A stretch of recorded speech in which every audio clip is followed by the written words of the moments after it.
guddiga gurmadka abaaraha waxa uu dhowaan magacaabay madaxweynaha Jubbaland Mudane Axmed Maxamed Islaam kuwaas oo ka kooban qaar ka mid ah golaha wasiirada Jubbaland ayaa maanta halkan kulan weyn kula qaatay odayaasha dhaqanka ururada dhalinyarada iyo ururka haweenka. guddigan golaha wasiirada oo ka kooban 7 xubnood oo ah qaar ka mid ah golaha wasiirada Jubbaland ayaa ujeedka kulankoodu ahaa sidii ay bulshada qaybaheeda kala duwan ula wadaagi lahaayeen xogta shaqooyinka u qabsoomay iyo waxyaabaha ay u baahan yihiin in ay kala shaqeeyaan. guddiga ayaa ugu horeyn warbixin dhameystiran ka siiyay xaaladda abaaraha ee Jubbaland ka jirta bulshada qaybaheeda kala duwan oo ay halkan kula kulmeen. waxa ay ka sheekeeyeen xaaladda abaaraha halka ay marayso iyagoona xusay in Jubbaland deegaanadeeda qaar badan oo ka mid ah ay dad iyo dunyaba abaartu saameysay. golaha wasiirada oo odayaasha iyo dhalinyarada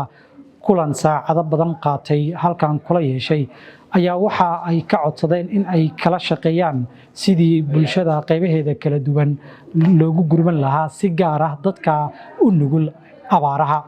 Soomaaliya ayaa dhowrkii sanaba mar la tacaasha xaaladahan oo kale iyadoo dhowrkii sanaba mar ka mid ah ay Jubbaland ama guud ahaan Soomaaliya la ildaran tahay abaar baahsan oo ku dhufata halka sanado kalena ay la ildaran tahay fatahaado ku dhufta guud ahaan geyiga Soomaaliyeed. ma jiro qorshe qaran oo arrimahan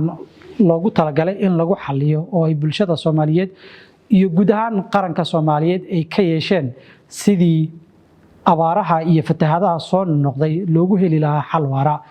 iyadoo aynu ognahay fatahaadii u dambeysay ee El Niño in ay guud ahaan geyiga Soomaaliyeed ku dhufatay iyadoo ay saameyn taban ku yeelatay dad iyo dunyo kala duwan. mana jirin biyo qabatin ama biyahaasi si haba yaraatee looga faa'iideystay iyadoo maantana aynu goobjoog u nahay in laga cabanayo abaar daran iyo biyo yaraan ku dhufatay guud ahaan geyiga Soomaaliyeed si gaar ah Jubbaland.